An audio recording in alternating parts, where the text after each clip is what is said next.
ദൈവനാമത്തിന് മഹത്വം ഉണ്ടാകട്ടെ. ഈ വൈകിയ സമയത്ത് ദൈവസന്നിധിയിൽ നമുക്ക് ചേർന്ന് കടന്നു വരുവാനും കർത്താവിൻ്റെ വചനങ്ങളിൽ നിന്ന് ചിന്തിപ്പാനും കർത്താവ് വീണ്ടും നമ്മുടെ ആയുസ്സിൽ ഒരവസരം കൂടെ തന്നതിനായിട്ട് ഞാൻ ദൈവത്തെ സ്തുതിക്കുകയാണ്, സ്തോത്രം ചെയ്യുകയാണ്. ഇപ്രകാരം നൽകപ്പെട്ട സമയത്ത് കർത്താവിനോട് ചേർന്നിരിക്കുന്നത് എത്രയും സന്തോഷകരമാണ്. നമ്മൾ വായിച്ചു കേട്ട സങ്കീർത്തനത്തിൽ നമ്മൾ വായിച്ചു കേട്ടതുപോലെ കർത്താവിൻ്റെ ആലയത്തിലേക്ക് കടന്നു പോകാം എന്ന് പറഞ്ഞപ്പോൾ എനിക്കുണ്ടായ സന്തോഷം സങ്കീർത്തനക്കാരൻ അവിടെ പറയുന്നു. ദൈവസന്നിധിയിലാണ് സന്തോഷത്തിൻ്റെ പരിപൂർണതയുള്ളത്. അതാണ് നമ്മളെല്ലാവരും ഇപ്രകാരം ദൈവസന്നിധിയിൽ കേൾക്കുവാനും കർത്താവിൻ്റെ വചനങ്ങളെ ധ്യാനിപ്പാനും ഒക്കെയും ലഭിക്കുന്ന അവസരങ്ങളെല്ലാം വിനിയോഗിക്കുവാനായിട്ട് ശ്രമിക്കുന്നത്. കാരണം ഈ ലോകം നമുക്ക് സന്തോഷം നൽകുന്നതല്ല. ഈ ലോകത്തിലെ സന്തോഷങ്ങളെല്ലാം താൽക്കാലികവും നൈമിഷികവുമാണ്. എന്നാൽ നിലനിൽക്കുന്ന, സ്ഥായിയായിരിക്കുന്ന, എന്നേക്കും നിലനിൽക്കുന്ന സന്തോഷത്താൽ നമ്മെ പരിപാലിച്ച് നടത്തുവാൻ കഴിയുന്ന ആ ദൈവത്തിൻ്റെ സാന്നിധ്യം, അവൻ്റെ സന്നിധിയിൽ സന്തോഷത്തിൻ്റെ പരിപൂർണതയുണ്ട് എന്ന് സങ്കീർത്തനക്കാരൻ നമ്മോട് ഓർമ്മപ്പെടുത്തുകയാണ്. അതുകൊണ്ട് ഈ സായാഹ്നത്തിൽ നമ്മൾ ചേർന്ന് കർത്താവിൻ്റെ സന്നിധിയിലായിരിക്കുമ്പോൾ കർത്താവിൻ്റെ വചനത്തിൽ നിന്ന് ചില ചിന്തകൾ അതിനോട് തന്നെ ചേർന്ന് ചിന്തിപ്പാനായിട്ട് കർത്താവിൽ ശരണപ്പെടുകയും ആഗ്രഹിക്കുകയും ചെയ്യുന്നു. വിശുദ്ധനായിരിക്കുന്ന പൗലോസ് ഫിലിപ്പിയർക്ക് എഴുതിയ ലേഖനം അതിൻ്റെ 4-ാം അധ്യായം 4-ാം വാക്യം വായിച്ച് ചില ചിന്തകൾ നമ്മുടെ ശ്രദ്ധയിൽ കൊണ്ടുവരുവാനായിട്ട് കർത്താവിൽ ശരണപ്പെടുകയാണ്. നമുക്കെല്ലാവർക്കും പ്രാർത്ഥനയോടെ ആയിരിക്കാം. കർത്താവെ, ഈ സമയം ദൈവസന്നിധിയിലായിരിക്കുന്നത് ഏറെ ഫലവത്തായി തീരുവാൻ ദൈവത്തിൻ്റെ ആത്മാവിനാൽ ഞങ്ങളോട് സംസാരിക്കണമേ, ഇടപെടണമേ. അവിടുത്തേലുള്ള സന്തോഷത്താൽ ഞങ്ങൾ നിറഞ്ഞ് അങ്ങിൽ മഹത്വപ്പെടുത്തുവാൻ ഞങ്ങളെ സഹായിക്കണമേ എന്ന പ്രാർത്ഥനയോടെ നമുക്കെല്ലാവർക്കും ചേർന്നായിരിക്കാം. ഫിലിപ്പിയർക്ക് എഴുതിയ ലേഖനം 4-ാം അധ്യായം അതിൻ്റെ 4-ാം വാക്യം ഇപ്രകാരം വായിക്കുന്നു: കർത്താവിൽ എപ്പോഴും സന്തോഷിപ്പീൻ, സന്തോഷിപ്പീൻ എന്ന് ഞാൻ പിന്നെയും പറയുന്നു. കർത്താവിൽ എപ്പോഴും സന്തോഷിപ്പീൻ, സന്തോഷിപ്പീൻ എന്ന് ഞാൻ പിന്നെയും പറയുന്നു. ഇപ്രകാരം അനുഗ്രഹിക്കപ്പെട്ട ഈ വചനത്തിൽ രേഖപ്പെടുത്തിയിരിക്കുന്നത് പൗലോസ് അപ്പോസ്തലൻ ഫിലിപ്പിയർ സഭയോട് പറയുന്ന ഒരു സന്ദേശമാണ്. സന്ദേശം എന്ന് പറയുമ്പോൾ ഇതിൻ്റെ രചനാശൈലി വെച്ച് നോക്കുകയാണെങ്കിൽ സഭയ്ക്ക് കൊടുക്കുന്ന ഒരു കൽപ്പനയാണ്. ഫിലിപ്പിയർ സഭയ്ക്ക് പൗലോസ് അപ്പോസ്തലൻ കർത്താവിൻ്റെ ആത്മാവിൽ ബലം ധരിച്ചവനായി അവിടുന്ന് പറയുന്ന ഒരു കൽപ്പനയാണ്. എന്താണ്? കർത്താവിൽ എപ്പോഴും സന്തോഷിക്കാൻ. സാധാരണ ഒരു സന്തോഷത്തെക്കുറിച്ച് അല്ല താൻ അവിടെ പരാമർശിക്കുന്നത്. ഇത് വിശ്വാസക്കൂട്ടം, ദൈവമക്കൾ നിർബന്ധമായും ശീലിക്കേണ്ടുന്ന, നിർബന്ധമായും കൈക്കൊള്ളേണ്ടുന്ന, നിർബന്ധമായും ജീവിതത്തിൻ്റെ ഒരു ശൈലിയാക്കി മാറ്റേണ്ടുന്ന ഒരു അനുഭവത്തെക്കുറിച്ചിട്ട് പൗലോസ് അപ്പോസ്തലൻ പറയുകയാണ്, കർത്താവിൽ എപ്പോഴും സന്തോഷിക്കണം എന്നുള്ളത്. എപ്പോഴും നിലനിൽക്കുന്ന സന്തോഷം കർത്താവിൽ നിന്ന് കൈക്കൊണ്ട് അതിൽ വസിക്കണം എന്നുള്ളതാണ്. നമ്മുടെ എല്ലാം ജീവിത യാഥാർത്ഥ്യം അങ്ങനെയാണോ എന്നൊന്ന് ചിന്തിക്കുന്നത് നന്നായിരിക്കും. എപ്പോഴും നമുക്ക് ഈ സന്തോഷത്തിൻ്റെ അനുഭവത്തിൽ നമ്മുടെ ജീവിതത്തെ മുന്നോട്ട് കൊണ്ടുപോകുവാനായിട്ട് സാഹചര്യമുണ്ടോ, കഴിയുന്നുണ്ടോ? സന്തോഷിക്കുവാനായിട്ട് അവസരങ്ങൾ ലഭിക്കുമ്പോൾ നമ്മൾ സാധാരണ സന്തോഷിക്കാറുണ്ട്. ജീവിതത്തിലെ നന്മകൾ, ജീവിതത്തിലെ അനുഗ്രഹങ്ങൾ, നമ്മൾ പ്രാർത്ഥിച്ച വിഷയങ്ങൾക്കെല്ലാം അതുപോലെ തന്നെ മറുപടി ലഭിക്കുമ്പോൾ നമ്മുടെ മക്കളുടെ ജീവിതത്തിൽ അനുഗ്രഹങ്ങൾ ലഭിക്കുന്നത് ഇങ്ങനെ നിരവധിയായിട്ടുള്ള ഈ ലോകപരമായിട്ടുള്ള നമ്മുടെ ഇച്ഛകളും വാഞ്ചകളും നമ്മുടെ ആഗ്രഹങ്ങളൊക്കെ നിറവേറ്റപ്പെടുമ്പോൾ നമുക്കൊരു സന്തോഷം ഉണ്ടാകാറുണ്ട്. അത് നമ്മൾ ആഘോഷിക്കാറുണ്ട്. നമ്മൾ ചേർന്ന് കൂട്ടുകാരുമൊത്ത് നമ്മൾ അതിനെ ഉത്സവമാക്കി മാറ്റാറുണ്ട്. നമ്മൾ ഈ കാലഘട്ടത്തിൽ ജീവിക്കുമ്പോൾ വളരെ ആഘോഷങ്ങൾ നിറഞ്ഞൊരു കാലഘട്ടമാണ്, അല്ലേ? എവിടെ തിരിഞ്ഞു നോക്കിയാലും ആഘോഷ തിമിർപ്പുകളാണ്. കൊട്ടും മേളങ്ങളും ആഘോഷങ്ങളും വെടിക്കെട്ടുകളും ഒക്കെ ആയിട്ട് നിറഞ്ഞു നിൽക്കുന്ന ഒരു ലോക സാഹചര്യമാണ് നമ്മളെല്ലാവരും ആയിരിക്കുന്നത്.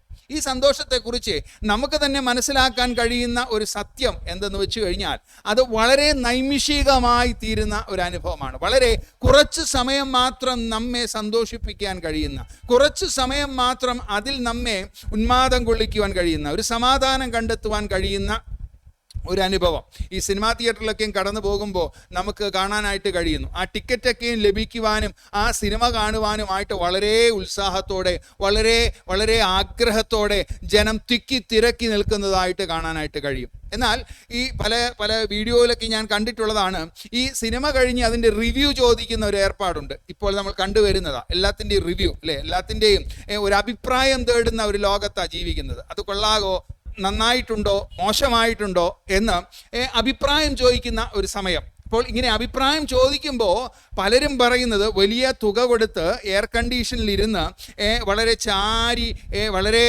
സന്തോഷകരമായി സൗഹൃദം നിറഞ്ഞ ഒരു അനുഭവത്തിൽ ഇപ്രകാരം പൈസയെല്ലാം കൊടുത്ത് ഈ സിനിമയെല്ലാം കണ്ട് ഇറങ്ങി വരുമ്പോൾ പലരെയും മുഖം മ്ലാനമായി, വിഷമമായി, ആ പൈസ അങ്ങ് അങ്ങനെ പോയി എന്നുള്ള രീതിയിൽ അഭിപ്രായം പറയുന്നത് നമ്മൾ സർവ്വസാധാരണയായി മാധ്യമങ്ങളിൽ, നവമാധ്യമങ്ങളിലൊക്കെയും കാണാനായിട്ട് ഇടയുണ്ട്. കാരണം എന്താ? വളരെ പ്രതീക്ഷയോടെ എന്നെ സന്തോഷിപ്പിക്കും, ആ സന്തോഷം അല്ലെങ്കിൽ കുറേ സമയം എനിക്ക് ആനന്ദം നൽകുന്നതായിരിക്കും, കുറേ സമയം എനിക്ക് ആഹ്ലാദിക്കാൻ നൽകുന്ന ഒരു സമയമായിരിക്കും എന്നെല്ലാം ചിന്തിച്ചായിരിക്കും.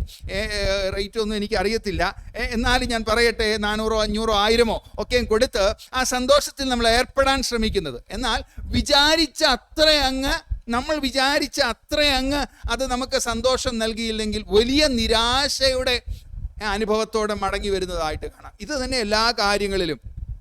ആഘോഷങ്ങൾ എടുത്തു നോക്കിക്കഴിഞ്ഞാൽ, നമ്മൾ കഴിക്കുന്ന ആഹാരത്തെ എടുത്തു നോക്കിക്കഴിഞ്ഞാൽ, നമ്മൾ ധരിക്കുന്ന വസ്ത്രത്തെ എടുത്തു നോക്കിക്കഴിഞ്ഞാൽ, നമ്മൾ സ്റ്റിച്ച് ചെയ്യുന്ന വസ്ത്രങ്ങളെ എടുത്തു നോക്കിക്കഴിഞ്ഞാൽ, നമ്മുടെ മക്കളുടെ ഭാവിയെ എടുത്തു നോക്കിക്കഴിഞ്ഞാൽ, അവരുടെ ജോലി സാധ്യതകളെ എടുത്തു നോക്കിക്കഴിഞ്ഞാൽ, ഇങ്ങനെ വേണ്ട ദൈനംദിന ജീവിതത്തിൽ നമ്മൾ പ്രതീക്ഷിക്കുന്ന എല്ലാ അനുഭവങ്ങളുടെയും അന്തം നോക്കിക്കഴിഞ്ഞാൽ എന്തായിരിക്കും?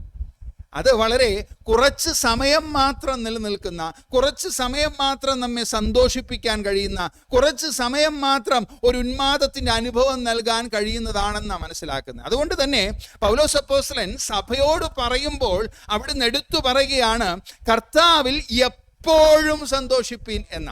ഇതൊരു കൽപ്പന പോലെ താൻ പറയുന്നതിൻ്റെ കാരണം മറ്റൊരു കാര്യത്താൽ ഇത് ചഞ്ചലപ്പെട്ടു പോകുവാനായിട്ട് സാഹചര്യം ഇല്ല എന്ന് ഉറപ്പ് നൽകിക്കൊണ്ടാണ്.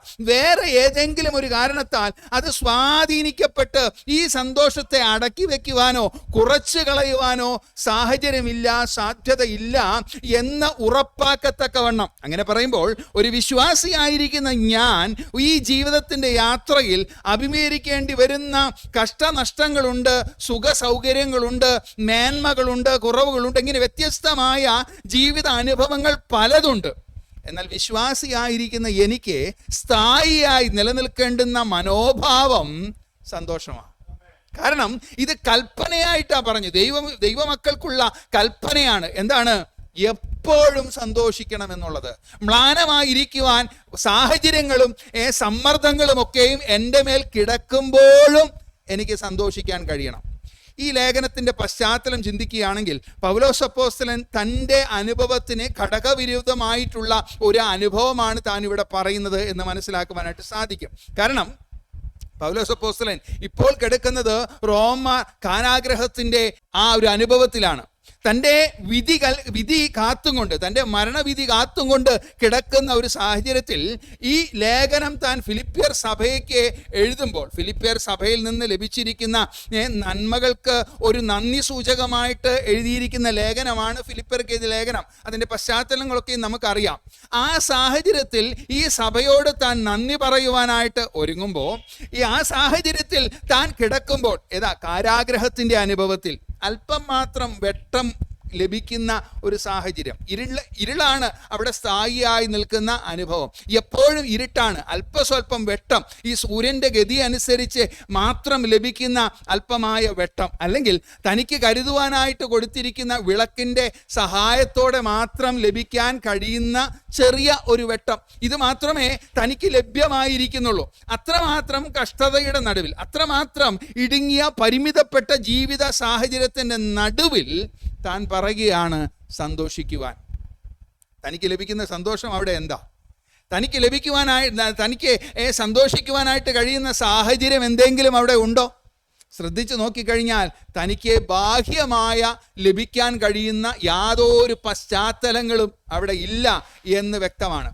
എങ്കിലും താൻ പറയുന്നത് ഇങ്ങനെയാണ്, കർത്താവിൽ എപ്പോഴും സന്തോഷിക്കണം. ഞാനിങ്ങനെ ഇരുളടഞ്ഞിരിക്കുന്ന അനുഭവത്തിലായിരിക്കുമ്പോഴും, ചങ്ങല ധരിച്ചവനായി ക്രിസ്തുവിൻ്റെ സ്ഥാനാധിപതിയായി ഞാൻ ഇരിക്കുമ്പോഴും, പ്രയാസങ്ങൾ ഞാൻ വിചാരിച്ചതുപോലെ ഒന്നും നീങ്ങാതിരിക്കുമ്പോഴും, എൻ്റെ അന്ത്യവിധി എന്നുള്ളത് എൻ്റെ ചിരച്ഛേദം ആയിരിക്കുമ്പോഴും, അതിൻ്റെ ധ്വനി നാൾക്കുനാൾ എൻ്റെ കാതുകളിൽ വളരെ സ്പഷ്ടമായി ഞാൻ കേൾക്കുന്ന സാഹചര്യത്തിൽ ഞാൻ ജീവിതം മുന്നോട്ട് ഓരോ ദിവസം കൊണ്ടുപോകുമ്പോഴും എനിക്ക് മറ്റൊന്നും പറയാനായിട്ടില്ല. നിങ്ങൾ തന്നിരിക്കുന്ന എല്ലാ സ്നേഹത്തിനും, എല്ലാ വായ്പകൾക്കും, എല്ലാ കൂട്ടായ്മയുടെ അനുഭവങ്ങൾക്കുമൊക്കെയും നിറഞ്ഞു കവിയുന്ന ഒരു നന്ദി എനിക്ക് നിങ്ങളോട് പറയാൻ കഴിയുന്നതിൻ്റെ സാരമായിട്ടുള്ള കാര്യം, ഞാൻ ക്രിസ്തുവിൽ സന്തോഷിക്കുന്നവനാണ്. ഈ 3-ാം അധ്യായത്തിൻ്റെ 1-ാം വാക്യത്തിലും താൻ അത് തന്നെ പറയുന്നുണ്ട്. ഒടുവിൽ എൻ്റെ സഹോദരന്മാരെ, കർത്താവിൽ സന്തോഷിപ്പിൻ. അതേ കാര്യം നിങ്ങൾക്ക് പിന്നെയും എഴുതുന്നതിൽ എനിക്ക് മടുപ്പില്ല എന്ന്. എനിക്ക് മടുപ്പില്ലാതെ പിന്നെയും നിങ്ങളെ പ്രബോധിപ്പിക്കുവാൻ കഴിയുന്ന ഒരേ ഒരു കാര്യമുള്ളത് ഈ ക്രിസ്തുവിലുള്ള സന്തോഷമാണ്. ക്രിസ്തുവിൽ ആണ് സന്തോഷം, അല്ലെ? അതെടുത്തു പറയുക, ക്രിസ്തുവിൽ ആണ് സന്തോഷം.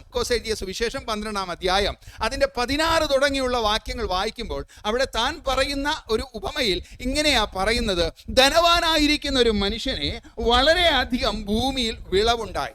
ധനവാനായിരിക്കുന്ന ഒരു മനുഷ്യനെ ഭൂമിയിൽ വളരെ അധികം, താൻ പ്രതീക്ഷിച്ചതിലും അപ്പുറമായ ഒരു ഫലം ലഭിപ്പാനായിട്ട്, വിളവ് ലഭിപ്പാനായിട്ടിടയായി. അങ്ങനെ വന്നപ്പോൾ ആ മനുഷ്യൻ തന്നോട് തന്നെ പറയുകയാണ്, എൻ്റെ വിളവ് കൂട്ടിവെപ്പാൻ സ്ഥലം പോരായക വന്നിരിക്കുന്നു. എനിക്ക് ലഭിച്ചിരിക്കുന്ന ഈ നന്മകൾ സ്വരുക്കൂട്ടി വെക്കുവാനായിട്ടുള്ള സാഹചര്യം വളരെ പരിമിതമാണ്. അതുകൊണ്ട് ഞാൻ ഒരു കാര്യം ചെയ്യും. എന്താ? ഇപ്പോഴുള്ള കളപ്പുര പൊളിക്കും, അതിനെ കുറച്ചും കൂടെ വിസ്താരമാക്കി വലുപ്പത്തിൽ പണിയും.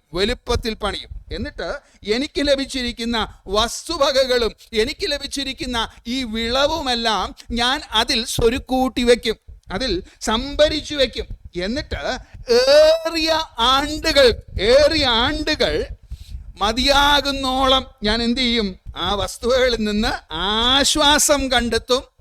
ഞാൻ തിന്നും, ഞാൻ കുടിക്കും, ഞാൻ ആനന്ദിക്കും. ഈ ധനവാനായിരിക്കുന്ന മനുഷ്യന്റെ ചിന്തയൊന്ന് നോക്കിയേ.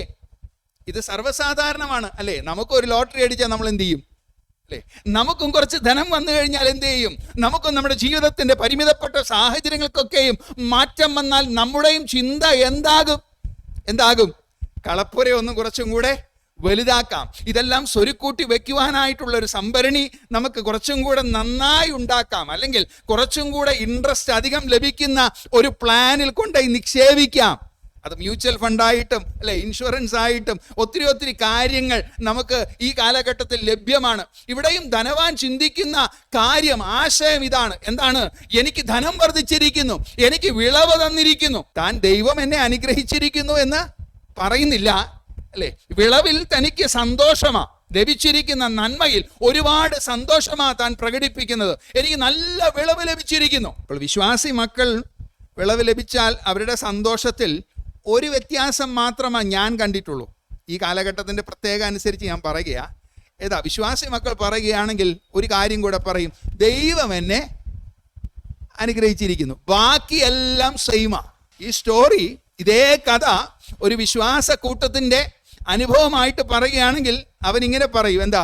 ദൈവം ഈ ആണ്ടിൽ എന്നെ ഒത്തിരി അനുഗ്രഹിച്ചിരിക്കുന്നു. ബാക്കി സ്റ്റോറി എല്ലാം സെയിമാ. എന്താ? അതുകൊണ്ട് ഞാൻ ഒരു കാര്യം ചെയ്യും, എൻ്റെ കളപ്പുര ഇപ്പോഴുള്ളത് പൊളിക്കും, ഞാൻ കുറച്ചും കൂടെ വിസ്താരത്തിൽ പണിയും. പിന്നെ എന്ത് ചെയ്യും? ഞാൻ അതിൽ ലഭിച്ചിരിക്കുന്ന നന്മകളെല്ലാം സ്വരുക്കൂട്ടി വെക്കും, ഞാൻ ആശ്വസിക്കും, ഞാൻ തിന്നും, ഞാൻ കുടിക്കും. വിശ്വാസിക്കൂട്ടമായതുകൊണ്ട് ഒരു കാര്യം കൂടെ പറയുമെന്ന് ഞാൻ ചേർത്ത് പറയുക. എന്താ? ഞാൻ കുറച്ച് ദൈവവേലയ്ക്കും കൊടുക്കും. സ്റ്റോറി കറക്റ്റ് അല്ലേ? ഇന്നിന്റെ യാഥാർത്ഥ്യം എന്നുള്ളത് മനുഷ്യന് ലഭിക്കുന്ന സുഖ സൗകര്യങ്ങളിൽ സന്തോഷമായി ജീവിക്കാം എന്ന് നിരൂപിച്ചു കൊണ്ടിരിക്കുന്ന ഒരു കാലയളവാണ്. അത് ഏത് കൂട്ടം എടുത്തു നോക്കിയാലും അത് മനുഷ്യന്റെ ജീവിതത്തിൽ നിന്ന് മാറിപ്പോയിട്ടില്ല എന്നുള്ളത് യാഥാർത്ഥ്യമാണ്. എന്നാൽ ഈ മനുഷ്യൻ ഇപ്രകാരം പറഞ്ഞുകൊണ്ടിരിക്കുമ്പോൾ തന്നെ ദൈവമോ അവനോട് എന്താ പറയുന്നേ? മൂഢാ. ദൈവം അവനോട് വിളിക്കുന്നത് മൂഢ എന്നുള്ളതാ. ഇന്നത്തെ നല്ല ഇൻവെസ്റ്റിംഗ് പ്ലാൻസ് ഒക്കെ ആയിട്ട് ഈ മനുഷ്യൻ നടക്കുമ്പോൾ ദൈവത്തിന്റെ ദൃഷ്ടിയിൽ അവനാരാ? മൂഢനാ. കാരണം എന്താ? ദൈവം അങ്ങനെ മൂഢ എന്ന് വിളിക്കുവാനുള്ള കാരണം അവിടെ രേഖപ്പെടുത്തിയിരിക്കുന്നു. ഇങ്ങനെയാണ്: ഈ രാത്രിയിൽ നിന്റെ പ്രാണനെ നിന്നോട് ചോദിക്കും. അത്രയേ ഉള്ളൂ മനുഷ്യന്റെ ഈ ലോകത്തിലെ സന്തോഷങ്ങളെല്ലാം, അല്ലേ? ഈ ലോകത്തിൽ മനുഷ്യൻ ആഹ്ലാദവും ആനന്ദവും സന്തോഷവും ആശ്വാസവും സമാധാനവും എല്ലാം കണ്ടെത്തുന്നതിൻ്റെ അവസാനം എന്ന് പറഞ്ഞാൽ അത് ഇത്രേ ഉള്ളൂ. ഈ രാത്രിയിൽ തീരുന്നതേ ഉള്ളൂ. അല്ലേ? ഒരു മനുഷ്യന്റെ ശ്വാസം മാത്രമായിരിക്കുന്ന ജീവിതത്തിന്റെ അവസാനം എന്നാണോ അതുവരെ മാത്രം നിലനിൽക്കുന്നതിന്റെ പേരാ ഈ മാനുഷികമായിട്ടുള്ള ഈ ലോകം തരുന്നതായിട്ടുള്ള സന്തോഷങ്ങളും അനുഭവങ്ങളും ഒക്കെയും എന്നും മറന്നു പോകരുത്. അതുകൊണ്ട് തന്നെ പൗലോസ് എടുത്തു പറയുന്ന ഈ സന്തോഷത്തിന്റെ വ്യത്യാസം പ്രകടമാണ്. പൗലോസ് പറയുന്ന ഈ സന്തോഷത്തിന്റെ വ്യത്യാസം വളരെ പ്രകടമാണ്. സദൃശ്യവാക്യങ്ങളുടെ ആ പുസ്തകങ്ങളിലേക്ക് എടുത്ത് വന്നു കഴിഞ്ഞാൽ അതിൻ്റെ 14-ാം അധ്യായത്തിന്റെ 13-ാം വാക്യം ഇങ്ങനെ വായിക്കുന്നു. സദൃശ്യവാക്യങ്ങൾ 14-ാം അധ്യായം 13-ാം വാക്യം, ചിരിക്കുമ്പോൾ തന്നെയും ഹൃദയം ദുഃഖിച്ചിരിക്കുന്നു. ഈ ലോകത്തിന്റെ സന്തോഷത്തെ കുറിച്ചിട്ട് മറ്റൊരു വ്യാഖ്യാനം ജ്ഞാനികളിൽ ജ്ഞാനിയായിരിക്കുന്ന ശലോമോൻ രാജാവ് ഇങ്ങനെ പറഞ്ഞു വെക്കുക: ലോകത്തിൽ എത്രമാത്രം സുഖ സൗകര്യങ്ങൾ ഉണ്ടെങ്കിൽ, എത്രമാത്രം നമുക്ക് ധനം കുമിഞ്ഞുകൂടിയാൽ, എത്രമാത്രം സൗഭാഗ്യങ്ങൾ വന്നാൽ, എത്രമാത്രം ആനന്ദകരമായി ജീവിക്കുവാനുള്ള എല്ലാ സാഹചര്യവും സാധ്യതകളും ഉണ്ടെങ്കിൽ, മനുഷ്യന്റെ ഹൃദയത്തെ കുറിച്ച് പറയുന്നത് ചിരിക്കുമ്പോൾ തന്നെ അവന്റെ ഹൃദയം ദുഃഖിച്ചിരിക്കുന്നു. പിന്നെയോ സന്തോഷത്തിന്റെ അവസാനമോ അത് ദുഃഖവുമാകുന്നു. സന്തോഷത്തിന്റെ അവസാനമോ ദുഃഖവുമാകുന്നു. ഞാനിത് പറയുന്നത് ശരിയാണോ എന്ന് എനിക്കറിയത്തില്ല. എങ്കിലും ഒരു ഓർമ്മപ്പെടുത്തൽ, വളരെ സന്തോഷത്തിനു വേണ്ടി, വളരെ ആനന്ദത്തിന് വേണ്ടി, മനുഷ്യ കണ്ണുകളെ കുളിർമ കൊള്ളിക്കുവാൻ വേണ്ടി എത്രയോ കോടിക്കണക്കിന് രൂപയുടെ പടക്കശേഖരങ്ങൾ ദേശീയ ഉത്സവം ആയൊക്കെയും പ്രഖ്യാപിക്കുവാൻ കഴിയുന്ന തൃശ്ശൂർ പൂരത്തെക്കുറിച്ചാണ്. മനുഷ്യൻ കണ്ണിനെ കുളിർമണിയിക്കുവാൻ അതിനുവേണ്ടി ഒരുക്കങ്ങൾ, അതിനുവേണ്ടി അത് കണ്ട് തൃപ്തി അണയുവാൻ വേണ്ടി സമയങ്ങൾ ചെലവഴിച്ച്, ദിവസങ്ങൾ ചെലവഴിച്ച്, അല്ലെങ്കിൽ അതിനു വേണ്ടുന്ന പ്രത്യേക സ്ഥലമൊക്കെയും വാടകയ്ക്കെടുത്ത് മനുഷ്യൻ കാത്തിരിക്കുക. അതിൻ്റെ ഒടുക്കം എന്തായിരുന്നു? ദുഃഖം എന്ന് പറഞ്ഞാൽ പോരാ, അല്ലേ? അത് കുറഞ്ഞ വാക്കായി പോകും. കഠിനമായ ദുഃഖം ആ കുടുംബങ്ങൾക്ക് പോയി, ആ വ്യക്തികൾക്ക് പോയി, ആ ദേശത്തിന് വലിയ തീരാ ദുഃഖമായി തീർന്നു. ഇന്നും അതിൻ്റെതായിട്ടുള്ള ആ നെരിപ്പോടുകൾ, അതിൻ്റെ തീ കനലുകൾ ഇന്നും കെടാതെ കിടക്കുക. മനുഷ്യന്റെ സന്തോഷത്തിന്റെ അവസാനം എന്താ? പലപ്പോഴും ഇങ്ങനെയാ. മനുഷ്യൻ വിചാരിക്കുന്നത് പോലെ അല്ല കാര്യങ്ങളുടെ ക്രമീകരണങ്ങൾ പോകുന്നത്. അതുകൊണ്ട് പൗലോസ് അപ്പോസ്തലൻ എടുത്തു പറയുന്ന ഒരു കാര്യം അടിവരയിട്ടു പറയുക: ക്രിസ്തുവിൽ നിങ്ങൾക്ക് സന്തോഷിക്കാൻ കഴിയുന്നുണ്ടോ? നിങ്ങൾക്ക് ആനന്ദം കണ്ടെത്തുവാൻ കഴിയണമോ? നിങ്ങൾക്ക് സ്ഥായിയായി എന്നും എപ്പോഴും സന്തോഷിക്കാൻ കഴിയണമോ? പൗലോസ് അപ്പോസ്തലൻ പറയുന്നതാ, അതിൻ്റെ തുടക്കവും ഉടക്കവും എല്ലാം യേശു ക്രിസ്തുവിൽ മാത്രമാണെങ്കിൽ എപ്പോഴും അന്തമില്ലാത്ത അനന്തമായ സന്തോഷത്തിന്റെ ഭാഗമായി ജീവിക്കുവാൻ കഴിയും. എങ്ങനെ സന്തോഷത്തിൽ ജീവിക്കണം?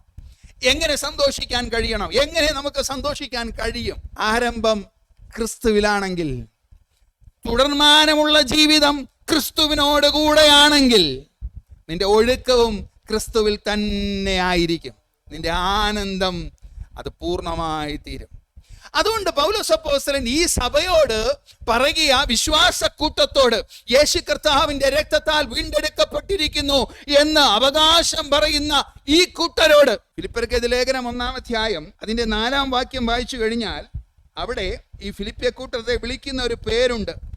ഫിലിപ്പിയയിൽ ക്രിസ്തു യേശുവിലുള്ള സകല വിശുദ്ധന്മാർക്കും, അങ്ങനെ അവരെ സംബോധന ചെയ്യുന്നു. ഫിലിപ്പിയ കൂട്ടത്തെ വിളിക്കുന്നതാ ക്രിസ്തു യേശുവിൽ സകല വിശുദ്ധന്മാരായിരിക്കുന്ന കൂട്ടം. എന്ന് വെച്ചാൽ അവരുടെ അങ്കികളെല്ലാം കർത്താവായ യേശു ക്രിസ്തുവിന്റെ രക്തത്താൽ കഴുകൽപ്പെട്ട കൂട്ടം, അവരുടെ ജീവിതത്തെ വിശുദ്ധിയോടെ കാക്കുവാൻ ശ്രമിക്കുന്ന കൂട്ടം. അതിന്റെ 7-ാം വാക്യത്തിൽ പറയുക, കൃപയുടെ കൂട്ടാളികളായവർ, യേശു ക്രിസ്തുവിനാൽ വെളിപ്പെട്ട് കിട്ടിയ ദൈവകൃപയുടെ നിറവിന്റെ കൂട്ടാളികൾ. അതിന്റെ താഴോട്ട് വീണ്ടും 5-ാം വാക്യത്തിലേക്ക് കടന്നു വരുമ്പോൾ അവരെ കുറിച്ച് പറയുന്നത്, അവർ സുവിശേഷ ഘോഷണത്തിന്റെ കൂട്ടായ്മക്കാരാണ്. ഈ സദ്വർത്തമാനത്തിന്റെ കൂട്ടായ്മക്കാർ, കർത്താവിൽ നിന്ന് പ്രാപിച്ചിരിക്കുന്ന സദ്വർത്തമാനത്തിന്റെ ഘോഷകർ, ഇങ്ങനെയാ ഈ കൂട്ടത്തെ വിളിച്ചിരിക്കുന്നത്. അതിന് കാരണം അവരുടെ തുടക്കം ക്രിസ്തുവിലായിരുന്നു. എന്നെ കേൾക്കുന്ന പല ചിന്തകളുള്ളവരുണ്ടല്ലോ, എന്നെ കേൾക്കുന്ന പല വിചാരങ്ങളുള്ളവരുണ്ടല്ലോ. എങ്ങനെയാണ് ക്രിസ്തുവിൽ ആരംഭിക്കുക എന്ന് ചിന്തിക്കുന്നവരുണ്ടാകുമല്ലോ.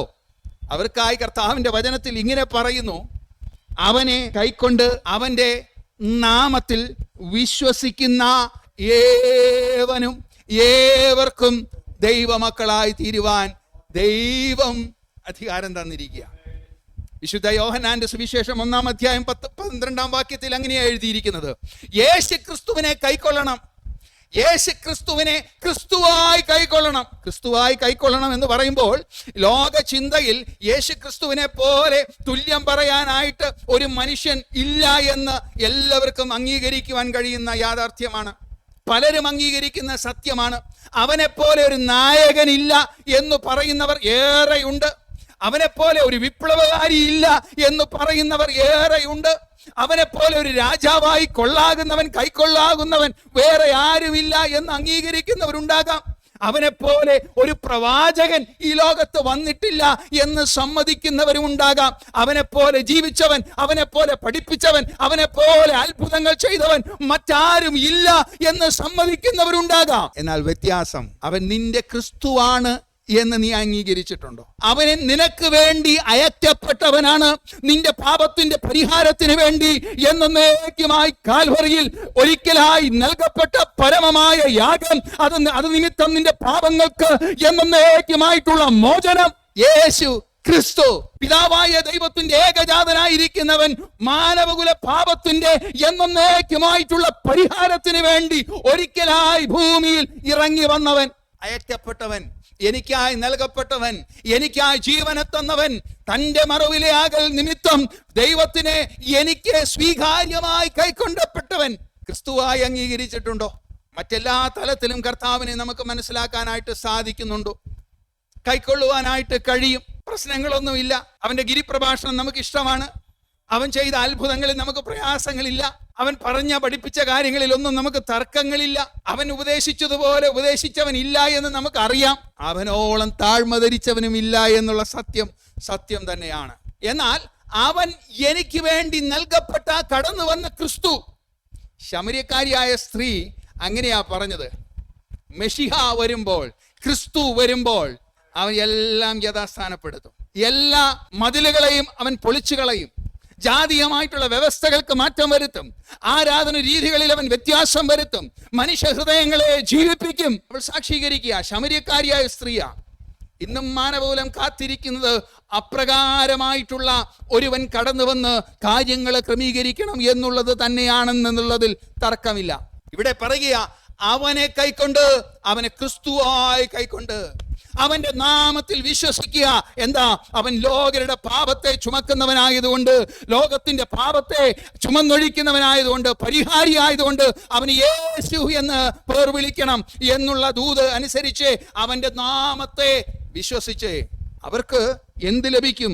അവർക്ക് ദൈവമക്കളായി തീരുവാൻ അവസരം, ഭാഗ്യം, അധികാരം.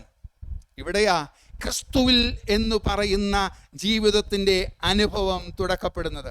ഇതായി തീർന്നിട്ടുണ്ടോ എന്ന ചോദ്യം. ഇപ്രകാരമായിട്ടുള്ള ഒരു അനുഭവം ജീവിതത്തിൽ വന്നിട്ടുണ്ടോ?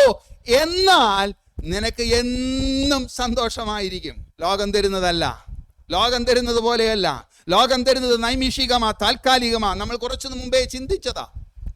പക്ഷെ ഇവിടെ പറയുക, ക്രിസ്തുവിൽ ഇപ്രകാരം ആരംഭം കുറിച്ചാൽ, ക്രിസ്തുവിലായിരിക്കുന്ന അനുഭവത്തിന് പിന്നെയും പൗലോസ് അപ്പോസ്തലൻ ചില വ്യാഖ്യാനങ്ങൾ പറയുന്നത് ഇങ്ങനെയാ: അവനെ ഇനിമേൽ ശിക്ഷാവിധിയില്ല.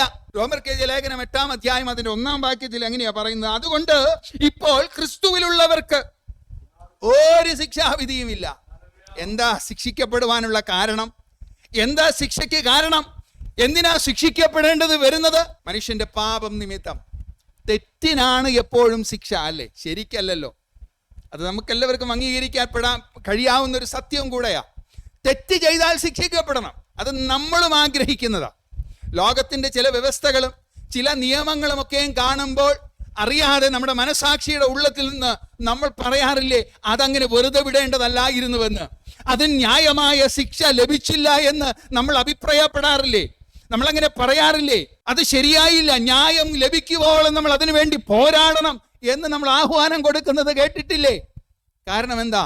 മനുഷ്യന്റെ മനസാക്ഷിയിൽ തെറ്റിനെക്കുറിച്ചും ശരിയെക്കുറിച്ചും ഒരു ബോധ്യമുള്ളത് കൊണ്ട് ശരിയോട് ചേർന്ന് നിൽക്കണം, അല്ലെങ്കിൽ ശരിയാണ് ലഭിക്കേണ്ടത് എന്ന് മനുഷ്യൻ അറിയാവുന്നത് കൊണ്ട് അവൻ അങ്ങനെ പറയുന്നു. അങ്ങനെയെങ്കിൽ നമ്മുടെ ഉള്ളിൽ കിടക്കുന്ന പാപത്തെ ശിക്ഷിക്കണമെന്ന് പറയുമ്പോൾ, അല്ലെങ്കിൽ അതിനൊരു ശിക്ഷയുണ്ടെന്ന് പറയുമ്പോൾ നമുക്ക് എന്തേ കൈക്കൊള്ളാൻ കഴിയാതെ പോകുന്നത്? ഇവിടെ പറയുക, ഒരുവൻ ക്രിസ്തുവിലായി തീർന്നാൽ അവന് ശിക്ഷാവിധി. എന്താ ശിക്ഷാവിധി? പാപത്തിന്റെ ശമ്പളം മരണമത്രേ. എന്നാൽ ദൈവത്തിന്റെ കൃപാവരമോ ക്രിസ്തുയേശുവിൽ നിത്യജീവൻ. എങ്ങനെയാ സംഭവിച്ചത്?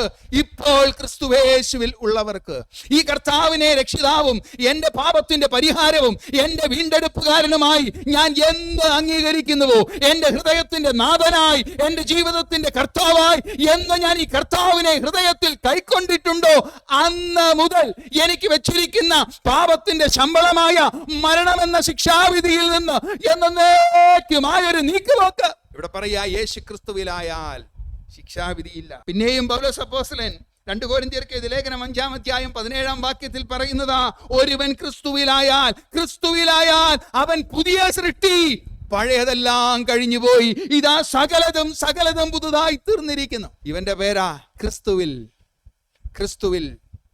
ഇന്ന് എന്റെ സന്ദേശം കേൾക്കുന്നവരോട് അവരെ ശ്രദ്ധയ്ക്കായി ഞാൻ പറയട്ടെ, ഈ ക്രിസ്തുവിൽ എന്ന അനുഭവം നിങ്ങളുടെ ജീവിതത്തിൽ കൈക്കൊണ്ടുപോകാൻ കഴിഞ്ഞിട്ടുണ്ടോ? ഈ ക്രിസ്തുവിൽ ആണ് എന്നൊരു ബോധ്യം നിങ്ങളുടെ ഹൃദയത്തിൽ ലഭിച്ചിട്ടുണ്ടോ? ഉണ്ടെങ്കിൽ പൗലോസ് അപ്പോസ്തലൻ അവരോട് കൊടുക്കുന്ന കൽപ്പനയാ, അവരോട് കൊടുക്കുന്ന ഒരു ആഹ്വാനമാ, അവരോട് കൊടുക്കുന്ന ഒരു ബുദ്ധി ഉപദേശമാ. എന്താ? എപ്പോഴും അവനിൽ സന്തോഷിക്കണം. ഞാൻ പറയട്ടെ, വല്ലപ്പോഴുമാണ് നീ ക്രിസ്തുവിൽ ജീവിക്കുന്നെങ്കിൽ നിന്റെ സന്തോഷവും വല്ലപ്പോഴും ആയിരിക്കും. വല്ലപ്പോഴുമുള്ള ക്രിസ്തീയ അനുഭവമാണ് പാടുമ്പോൾ, അല്ലെ, കൂട്ടായ്മയിൽ വരുമ്പോൾ, പള്ളിയിൽ പോകുമ്പോൾ, ആരാധന കാണുമ്പോൾ, കുർബാനയുടെ നടുവിൽ, പ്രത്യേകമായിട്ടുള്ള പ്രാർത്ഥനയുടെ നടുവിൽ. അത് കഴിയുമ്പോഴോ നിന്റെ സന്തോഷം അതുപോലെ പോകുന്നുണ്ടെങ്കിൽ, അല്ലെങ്കിൽ ആ സന്തോഷത്തിന്റെ അനുഭവത്തിൽ നിനക്ക് നടക്കാൻ കഴിയുന്നില്ല എങ്കിൽ നിന്റെ ആത്മീക ജീവിതത്തെ ശോധന കഴിച്ചു നോക്കണം. ഞാൻ ക്രിസ്തുവിൽ തന്നെയോ ഇപ്പോഴും എന്ന്. ഞാൻ ക്രിസ്തുവിൽ തുടരുന്നവനാണെങ്കിൽ പൗലോസ് ഓർമ്മപ്പെടുത്തുന്നത് നിന്റെ സന്തോഷവും എപ്പോഴും ഉള്ളതാ. തുടർമാനം താൻ പറയുക, അങ്ങനെ ക്രിസ്തുവിൽ സന്തോഷിപ്പീൻ എന്ന കൽപ്പന പ്രകാരം നമ്മൾ ജീവിക്കുന്നുണ്ടെങ്കിൽ താൻ അവിടെ പറയുന്നത്, പിന്നെ ഒന്നിനെ കുറിച്ചും വിചാരപ്പെടരുത് എന്ന. കർത്താവിലെ സന്തോഷം എന്ന് പറഞ്ഞാൽ വിചാരങ്ങളെ ചേർത്ത് പിടിച്ചുകൊണ്ട്, അല്ലെങ്കിൽ എല്ലാ വെറീസും, വിചാരം എന്ന് പറയുമ്പോൾ നമുക്ക് ചിലപ്പോൾ തെറ്റിദ്ധാരണ ഉണ്ടാകാം. എല്ലാ ഉത്കണ്ഠകളും, എല്ലാ വ്യാകുലതകളും, എല്ലാ ചിന്തകളും ഭാരങ്ങളും പേറിക്കൊണ്ട് കർത്താവിനോട് ചേർന്ന് നടക്കുന്ന അനുഭവമല്ല ക്രിസ്തുവിൽ. പിന്നെ എങ്ങനെയാ? ക്രിസ്തുയേശുവിൽ ജീവിക്കുന്നവർക്ക് യാതൊന്നിനെ കുറിച്ചും വിചാരപ്പെടരുത് എന്നൊരു കൽപ്പന കൂടെ ഉണ്ട്. അങ്ങനെ കൽപ്പന എന്ന് പറയുന്നതിനുള്ള കാരണം ഇതിൻ്റെ രചനാ ശൈലി വെച്ചാണ് ഞാൻ അങ്ങനെ പറഞ്ഞത്. ഇത് എഴുതിയിരിക്കുന്ന ആ വാക്കുകളുടെ ഉപയോഗം മൂലമാണ് ഞാൻ അങ്ങനെ പറഞ്ഞു വെച്ചത്. വിശ്വാസികൾക്ക് കൽപ്പനയായിട്ട് ഇതെവിടെയും പഠിപ്പിക്കുന്നില്ല. അതുകൊണ്ട് നമ്മൾ ചിന്തിക്കും ഇതെന്തോ ഒരു കാര്യമാണ് പറയുന്നത്. ഈ രചിച്ചു വച്ചിരിക്കുന്ന എഴുതിയ ശൈലിയുടെ വ്യാഖ്യാനം കൊണ്ടാണ് ഞാൻ പറയുന്നത് ഇതൊരു കൽപ്പനയാണ്.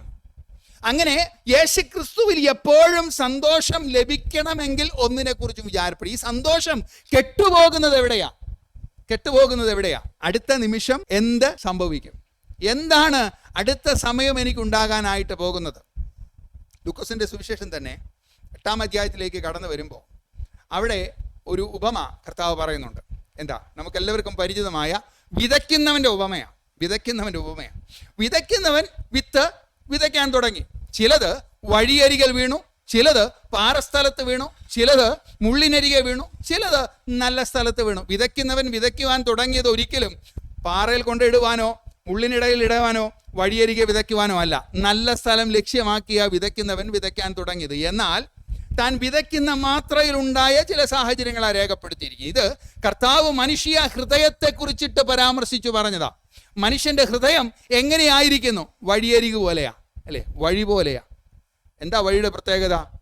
എല്ലാം കയറി ഇറങ്ങിപ്പോകും, അല്ലേ? സൈക്കിൾ റിക്ഷ ഉണ്ടാകും, അല്ലേ? നടക്കുന്നവരുണ്ടാകും, അല്ലേ? വാഹനത്തിൽ പോകുന്നവരുണ്ടാകും, നോക്കി നിൽക്കുന്നവരുണ്ടാകും, പല കൂട്ടരുണ്ടാകും. മനുഷ്യന്റെ ചിന്ത അങ്ങനെയാ. എന്തൊക്കെയാ, എപ്പോഴൊക്കെയാ, എങ്ങനെയൊക്കെയാ ചിന്തിക്കുന്നതെന്ന് ഒരു പിടിയും കിട്ടാതെ ദൈവവചനം കേട്ടുകൊണ്ടിരിക്കുമ്പോഴും പലവിധമായിട്ടുള്ള ചിന്തകൾ ഇങ്ങനെ കയറി ഇറങ്ങി പോകുന്നത് കൊണ്ട് ഈ പറഞ്ഞതെന്താ കേട്ടതെന്താ ഒരു ലക്ഷ്യമില്ലാതെ അങ്ങിരിക്കും. പിള്ളേരുടെ ഭാഷയിൽ പറഞ്ഞാൽ ബ്ലിങ്കസി അടിച്ചിരിക്കും, എന്താണെന്നൊന്നും മനസ്സിലായില്ല. എന്നാൽ മറ്റൊരു കൂട്ടർ, അവർക്ക് എന്താ, ഹൃദയം കഠിനപ്പെട്ട് പാറ പോലെ കെടുക്കുക, വിത്തൊക്കെയും കറക്റ്റായിട്ട് വീണു, അത് കിളിർക്കാനും തുടങ്ങി, പക്ഷേ വേരില്ല, ആഴമായ ക്രൈസ്തവ അനുഭവമില്ല, ക്രിസ്തു നിമിത്തമുള്ള അനുഭവമില്ല, വചനത്തെക്കുറിച്ചുള്ള പരിജ്ഞാനമില്ല, വചനത്തിൽ വളരുവാനായിട്ട് യാതൊരു ശ്രമവും അവരുടെ ഭാഗത്ത് ചെയ്തിട്ടില്ല. നിങ്ങളെല്ലാം ശ്രദ്ധിച്ചു കാണും, ഈ പറമ്പ് പണിക്കൊക്കെ വരുന്നവർ കിളയ്ക്കാൻ തുടങ്ങുമ്പോൾ ചെയ്യുന്ന കാര്യം എന്താ? അവർ കിളച്ചു കൊണ്ടിരിക്കുമ്പോൾ കല്ല് വല്ലതും പെട്ട് കഴിഞ്ഞാൽ അവരെന്ത് ചെയ്യും? അതിനെടുത്ത് ദൂരെ കളയും, അല്ലെ, മാറ്റിയിടും, ഒരു സൈഡിൽ കുന്നുകൂട്ടി വെക്കും. കാരണം എന്താ? ഒന്ന്, അവരുടെ ആയുധത്തെ സൂക്ഷിക്കാൻ വേണ്ടിയാ, അല്ലേ, അതിൻ്റെ തല പോകാതിരിക്കാൻ വേണ്ടിയാ, അതിൻ്റെ വാ പോകാതിരിക്കാൻ വേണ്ടിയാ അങ്ങനെ ചെയ്യുന്നത്. രണ്ട്, അവിടെ നട്ടിരിക്കുന്ന ചെടിയുടെ വളർച്ചയ്ക്ക് ദോഷമായി തീരും, അല്ലേ, പിന്നെ ഒന്നും അവിടെ നടാനുള്ള സാഹചര്യങ്ങളെല്ലാം കുറവായിരിക്കും. അതുകൊണ്ട് ആ കല്ലെല്ലാം എടുത്ത് ദൂരെ കളയും, കല്ലെല്ലാം മാറ്റി മണ്ണാക്കും, അല്ലേ. ഒരു കല്ലെടുത്ത് മാറ്റുമ്പോൾ ഒരു കുഴിയായെങ്കിൽ അതിൽ മണ്ണ് കൊണ്ട് നിറയ്ക്കും, അല്ലേ, മണ്ണാക്കി തീർക്കും. എന്തിനാ? നല്ല വിത്ത് പാകാൻ വേണ്ടിയാ. ഇവിടെ ഒരു ശ്രമവും നടന്നിട്ടില്ല. വചനമെല്ലാം കേൾക്കുന്നുണ്ട്, പക്ഷേ അതിന് വളരുവാൻ സാഹചര്യമാകുന്ന ഒരു സാഹചര്യം ഒരുക്കി കൊടുത്തിട്ടില്ല. അതുകൊണ്ട് തന്നെ അവിടെ വിത്ത് വീണിട്ടും യാതൊരു കാര്യവുമില്ല. പലവിധ ചിന്തകളാ, പലവിധ ആവശ്യങ്ങളാ, പലവിധമായിട്ടുള്ള ഭാരങ്ങളാ. അതുകൊണ്ട് തന്നെ വേണ്ടുന്ന വണ്ണം ഈ സന്തോഷത്തിൽ നിലനിൽക്കാൻ കഴിയുന്നില്ല. കർത്താവ് വീണ്ടും പറഞ്ഞു, അത് മുള്ളിനരികെ വീണു. അവിടെ പറയുക, ലോകത്തിലേക്കായിട്ടുള്ള ചിന്തകൾ നിമിത്തം, ധനത്തിൻ്റെതായിട്ടുള്ള ചിന്തകൾ നിമിത്തം അതിന് വേര് പിടിക്കുവാനായിട്ട് കഴിഞ്ഞില്ല, അതിനെ ഞെരുക്കിക്കളഞ്ഞുവെന്ന്. ഇതാ നമ്മുടെ എല്ലാം സന്തോഷത്തിലുണ്ടാകുന്ന പ്രയാസം. ഇവിടെ പറയുക, ഈ വിചാരങ്ങൾ നിമിത്തം നിന്റെ സന്തോഷം ഹനിക്കപ്പെടുവാൻ സാഹചര്യമുണ്ട്, സാധ്യതയുണ്ട്. അതുകൊണ്ട് പൗലോസ് അപ്പോസ്തലൻ നിർബന്ധമായും പറയുന്നതാ, നീ ക്രിസ്തുയേശുവിലാണെങ്കിൽ അവനിൽ എപ്പോഴും സന്തോഷിക്കണം. പോരാ, നീ ഒന്നിനെക്കുറിച്ചും വിചാരപ്പെടരുത്. അപ്പോൾ നിങ്ങൾ എന്നോട് മറുചോദ്യം ചോദിച്ചേക്കാം, അപ്പോൾ സഹോദര, ജീവിതത്തിൽ ദൈനംദിനമായിട്ടുള്ള ഒത്തിരി ആവശ്യങ്ങളുണ്ടല്ലോ, മക്കളുടേതായ പഠനമുണ്ടല്ലോ, അവരുടേതായ ഭാവിയുണ്ടല്ലോ, എന്തിനെ തിന്നും എന്തിനെ കുടിക്കുമെന്നുള്ള ആവശ്യഭാരങ്ങളൊക്കെയും ഞങ്ങളുടെ ജീവിതത്തിൽ വരാറുണ്ടല്ലോ. അങ്ങനെയാണെങ്കിൽ എന്ത് ചെയ്യും? പൗലോസ് അപ്പോസ്തലൻ അതിന് മറുപടി പറയാതെ പോയിരുന്നെങ്കിൽ, അല്ലേ, പ്രശ്നമായേനെ, നമുക്കും ആകെ അങ്കലാപ്പിലായേനെ, വിചാരപ്പെടാതെ എങ്ങനെ ജീവിക്കാം. ഈ ബൗദ്ധമതത്തിൽ ബുദ്ധൻ പറഞ്ഞു വെച്ച ഒരു കാര്യം ഇങ്ങനെയാ, മനുഷ്യന്റെ എല്ലാ പ്രയാസങ്ങൾക്കുമുള്ള കാരണം അവന്റെ മോഹം എന്നാണ്. അവൻ മോഹിക്കുന്നതാണ് മനുഷ്യ ജീവിതത്തിന്റെ എല്ലാ പ്രയാസങ്ങൾക്കും കാരണം. അതുകൊണ്ട് മോഹിക്കരുത് എന്നുള്ളത് തന്നെ പിന്നീടൊരു മോഹമായി തീർന്നു. അപ്പൊ പിന്നെ എന്ത് ചെയ്യും? മോഹിക്കരുത് എന്നുള്ളത് എൻ്റെ മോഹമായി തീരുമ്പോ അതും പ്രയാസമാ, അല്ലെ, മോഹിക്കാതിരിക്കാൻ പറ്റുന്നില്ലല്ലോ, അല്ലെ. പിന്നെ അതെന്റെ ജീവിതത്തിൽ അതൊരു ഭാരമായി എന്നെ വീണ്ടും പാപത്തിന്റെ കയത്തിൽ കെട്ടിയിട്ടതുപോലെയാ, ഒരു ചെയിൻ പോലെ ഇങ്ങനെ നടന്നുകൊണ്ടിരിക്കുക. ഇവിടെ വചനം കൃത്യമായി നമുക്കതിനൊരു വ്യാഖ്യാനം പറഞ്ഞു, കൃത്യമായ ഒരു ഉപദേശം പറഞ്ഞു തന്നു. എന്താ? നീ എപ്പോഴും കർത്താവിൽ സന്തോഷിക്കണം. സന്തോഷത്തിന് വിഘ്നം വരുവാനുള്ള കാരണം നിന്റെ വിചാരങ്ങളാണെങ്കിൽ നീ വിചാരപ്പെടരുത്. പിന്നെ എന്ത് ചെയ്യണം? സകലതും സ്തോത്രത്തോടെ നീ ദൈവസന്നിധിയിൽ അറിയിക്കുക അത്ര വേണ്ടത്. നിന്റെ ജീവിതത്തിന്റെ പ്രയാസങ്ങൾ, നിന്റെ ജീവിതത്തിൽ ദൈനംദിനമായ ആവശ്യങ്ങളുടെ മുമ്പിലുള്ള ഭാരങ്ങൾ, എല്ലാ പ്രതിസന്ധികളും എല്ലാ പ്രയാസങ്ങളും നിന്നെ വിചാരത്തിൽ ആഴ്ത്തിക്കളയുവാൻ സാധ്യതയുള്ള എല്ലാത്തിനെയും ദൈവസന്നിധിയിൽ സ്തോത്രത്തോടെ അറിയിക്കുക അത്ര വേണ്ടത്. സ്തോത്രം എന്നാൽ നന്ദി, അല്ലെ, ദൈവത്തിന് നന്ദി. എങ്ങനെയാ നന്ദി പറയാൻ സാധിക്കുന്നത്? എങ്ങനെയാ ദൈവമക്കൾക്ക് നന്ദി പറയാൻ കഴിയുന്നത്? എങ്ങനെയാ ദൈവമക്കൾക്ക് നന്ദി പറയാതിരിക്കാൻ കഴിയുന്നത്? പാപത്തിന്റെ കയത്തിൽ നിന്ന്, പാപത്തിന്റെ അനന്തരപരമായ ശിക്ഷയിൽ നിന്ന്, ദൈവകോപത്തിൽ നിന്ന് എനിക്കൊരു വീണ്ടെടുപ്പ് ദൈവം തന്നിരിക്കുമ്പോൾ അവനോടുകൂടെ സകലതും നൽകി തരുവാൻ എൻ്റെ ദൈവം ശക്തനാണെന്ന് എന്നെ പഠിപ്പിച്ചത് നിമിത്തം എനിക്കുണ്ടായ സന്തോഷം. പാപത്തിന്റെ കുറ്റമെല്ലാം ക്ഷമിച്ചു തന്നു. പാപത്തിന്റെ ശിക്ഷയായിരിക്കുന്ന മരണത്തിൽ നിന്ന് അവൻ എനിക്ക് നീക്കുപോക്ക് തന്നു. ദൈവത്തിന് പൈതലായി തീർന്നു.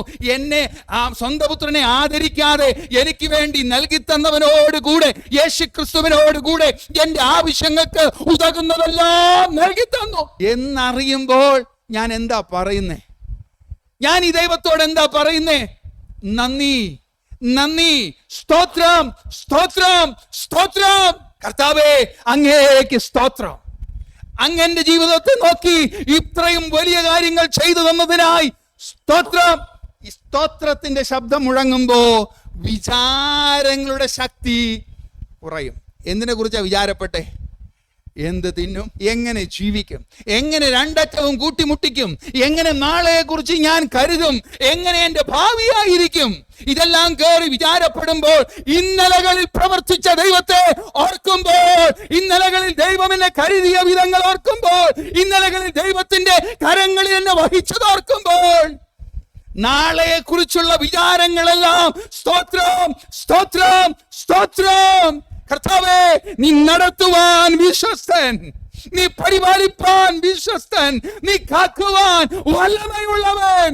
സ്തോത്രം, സ്തോത്രം. സ്തോത്രത്തിന്റെ സ്വരം വിശ്വാസിയുടെ ഹൃദയത്തിൽ നിന്ന്, ദൈവ പൈതലിന്റെ ഹൃദയത്തിൽ നിന്ന്, കർത്താവുമായി ചേർന്നവന്റെ ഹൃദയത്തിൽ നിന്ന് ഉയർക്കുമ്പോൾ ദൈവം സ്വർഗത്തിൽ നിന്ന് ഒരു കാര്യം ചെയ്യും. എന്താ ചെയ്യുന്നേ? ഈ ദൈവം എന്താ ചെയ്യുന്നേ? അവിടെ രേഖപ്പെടുത്തിയിരിക്കുക, സകല ബുദ്ധിയെയും കവിയുന്ന ദൈവ സമാധാനത്താൽ എന്റെ ഹൃദയങ്ങളെ, എന്റെ നിലവുകളെ ദൈവം കാക്കും. ഹല്ലേലൂയ! ദൈവം കാക്കും.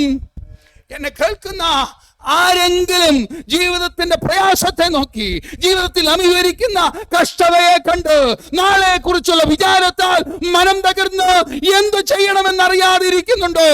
കർത്താവിന്റെ ദാസൻ എന്ന രീതിയിൽ, കർത്താവിനാൽ കൃപ ലഭിച്ചവൻ എന്ന രീതിയിൽ, കർത്താവിൽ മകനായി തീരുവാൻ ഒരു ഭാഗ്യം ലഭിച്ചു എന്ന സന്തോഷത്തോടെ, പ്രിയ സഹോദരി, പ്രിയ സഹോദര, നിങ്ങൾ ഏത് ജീവിതത്തിന്റെ സാഹചര്യത്തിൽ കടന്നു പോകുന്നവനായിരുന്നാലും ക്രിസ്തുവിൽ നിങ്ങൾക്ക് ആശ്വാസം കണ്ടെത്താം. ക്രിസ്തുവിൽ നിങ്ങൾക്ക് എപ്പോഴും സന്തോഷിക്കാം. ക്രിസ്തുവിൽ നിങ്ങളുടെ വിചാരങ്ങൾക്കെല്ലാം അറിവുണ്ട്. വിശ്വസിച്ചവനെ കൈക്കൊള്ളുമോ? വിശ്വസിച്ചവനെ കൈക്കൊള്ളുമോ? വിശ്വസിച്ച് കർത്താവേ, എന്റെ ജീവിതത്തിന്റെ നാഥനായി, എന്റെ ജീവിതത്തിന്റെ കർത്താവായി, എന്റെ ജീവിതത്തെ പണികഴിക്കുവാൻ കഴിയുന്നവനായി കടന്നു വരണമേ, അവിടുന്ന് ജീവിതത്തിന്റെ കർത്താവായി വാഴണമേ എന്ന് പ്രാർത്ഥിക്കുമോ? എങ്കിൽ നിന്റെ സന്തോഷം പൂർണ്ണമായി തീരുവാൻ സകല ബുദ്ധിയെയും കവിയുന്ന ദൈവ സമാധാനത്താൽ ഈ കഷ്ടതയുടെ ഇരുളടഞ്ഞിരിക്കുന്ന കാരാഗ്രഹത്തിന്റെ നടുവിൽ പൗലോസ് അപ്പോസ്തലൻ പറയുക, പിന്നെയും സന്തോഷിപ്പീൻ എന്ന് നിങ്ങളോട് പറയുന്നതിൽ എനിക്ക് യാതൊരു മടുപ്പും തോന്നുന്നില്ല. കാരണം എന്തെന്നറിയാവോ? എന്റെ വിചാരങ്ങളെല്ലാം ഏറ്റെടുത്ത ഒരു കർത്താവിന്റെ മുമ്പിലുണ്ട്. എന്റെ ഭാരമെല്ലാം ചുമന്നൊഴിച്ച ഒരു കർത്താവിന്റെ മുമ്പിലുണ്ട്. എനിക്ക് വേണ്ടുന്നതൊക്കെ നൽകി തരുവാൻ കഴിയുന്ന ഒരു കർത്താവ് എനിക്കുണ്ട്. അതുകൊണ്ട് എനിക്ക് മടുപ്പ് കൂടാതെ ഞാൻ പറയുക, നിങ്ങൾ കർത്താവിൽ സന്തോഷിക്കണം. നിങ്ങൾ കർത്താവിൽ സന്തോഷിക്കണം. കർത്താവിൽ നിങ്ങൾ വിചാരപ്പെടണ്ട. വിചാരപ്പെട്ടാൽ അതിന് പരിഹാരം കണ്ടെത്തുവാൻ കഴിയുന്ന ഒരു ദൈവത്തിന്റെ സന്നിധിയിൽ നീ സ്തോത്രത്തോടെ കടന്നുപോയാൽ എല്ലാ ബുദ്ധികൾക്കും അതീതമായി പ്രവർത്തിക്കുവാൻ കഴിയുന്നവൻ അവന്റെ സമാധാനം തന്ന് നിന്റെ ഹൃദയത്തെ കാക്കും. ഹൃദയത്തെ കാക്കും എന്ന് പറഞ്ഞാൽ ഹാർട്ട് അറ്റാക്ക് വരില്ല എന്ന് തന്നെ. ഹാർട്ട് അറ്റാക്ക് അങ്ങനെയല്ലേ വരുന്നേ? ധരിക്കരുതേ. എത്രയോ പാസ്റ്റർമാരും എത്രയോ ദൈവമക്കളും ഹാർട്ട് അറ്റാക്ക് വന്ന് മരിച്ചു പോകുന്നു അല്ലേ? അപ്പൊ ചിന്തിക്കരുത് ഈ മനുഷ്യൻ എന്തൊരു ഭോഷത്വ പറയുന്നെന്ന്. ചിന്തിക്കരുത്.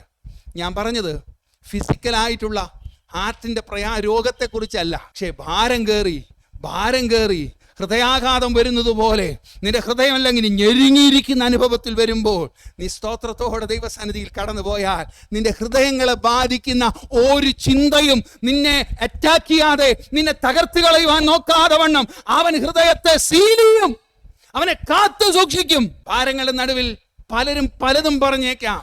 നീ തകർന്നെന്നും നീ നശിച്ചെന്നും നീ ഇല്ലാതെയായി പോയെന്നും നിന്റെ ഭാവിയും നിന്റെ കുടുംബവും നിന്റെ മക്കളും എല്ലാം ശപിക്കപ്പെട്ടിരിക്കുന്നു, എല്ലാം നഷ്ടമായി പോകുമെന്നെല്ലാം ലോകം പറഞ്ഞാലും നീ ക്രിസ്തുവിലാണെങ്കിൽ നിന്റെ ഹൃദയത്തെ കാക്കുന്നവൻ അവയൊന്നും നിന്റെ ഹൃദയത്തെ ബാധിക്കാതെ വണ്ണം കാക്കും കാക്കും കാക്കും. അത് നിമിത്തം നിന്റെ നിലവുകൾ, നിന്റെ സ്വപ്നങ്ങൾ അവൻ കാക്കും, അവൻ സൂക്ഷിക്കും.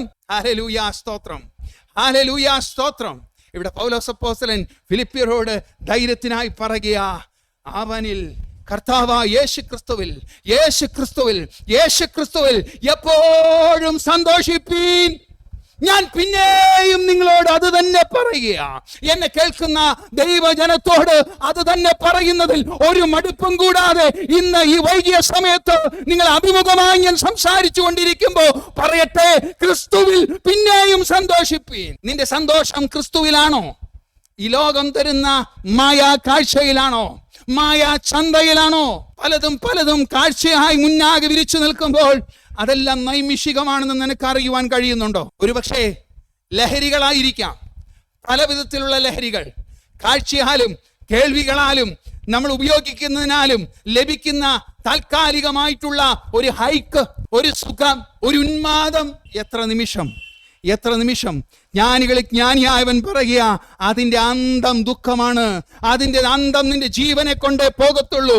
അതിന്റെ അവസാനം എന്നുള്ളത് നിന്റെ ധനം, നിന്റെ മാനം, നിന്റെ ശരീരം, നിന്റെ സ്വഭാവം, നിന്റെ ജീവിതം എല്ലാം തച്ച് തകർത്ത് ഉടച്ചു കളയും. നിനക്കതിനെ ചേർത്ത് പിടിക്കാൻ കഴിയാതെ വണ്ണം, തിരിച്ചു പണിയാൻ കഴിയാതെ വണ്ണം എന്നേക്കുമായി തീർത്തു കളയും.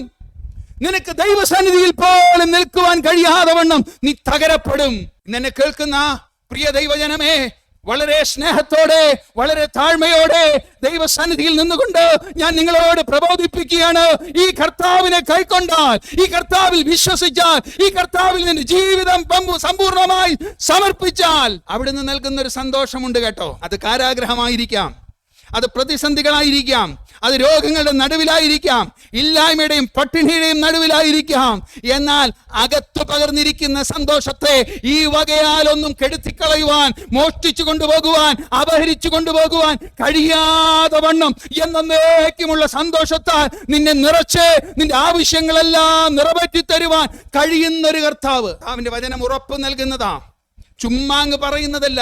ദൈവവചനം സത്യമെന്നറിഞ്ഞേ, ദൈവവചനം വിശുദ്ധമെന്നറിഞ്ഞേ, അതിൽ പറഞ്ഞിരിക്കുന്ന ഒരു കാര്യത്തിനും വള്ളിയെങ്കിലോ പുള്ളിയെങ്കിലോ ലോകാവസാനത്തോളം എന്നേക്കും മാറ്റമില്ലാതെ സ്ഥായിയായി നിലനിൽക്കും എന്ന് വിശ്വസിക്കുന്നത് കൊണ്ട് പറയുക. അതിന്റെ 4-ാം അധ്യായത്തിൽ തന്നെ അതിന്റെ 19-ാം വാക്യത്തിൽ ഇങ്ങനെ എഴുതിയിരിക്കുക, എന്റെ ദൈവമോ കർത്താവായ യേശു ക്രിസ്തുവിലായിരിക്കുന്ന ആകാൻ തീരുമാനിക്കുന്ന പ്രിയ ദൈവജനത്തോട് കർത്താവിന്റെ വചനത്തിൽ നിന്നൊരു പ്രബോധനം കൂടെ പറയട്ടെ.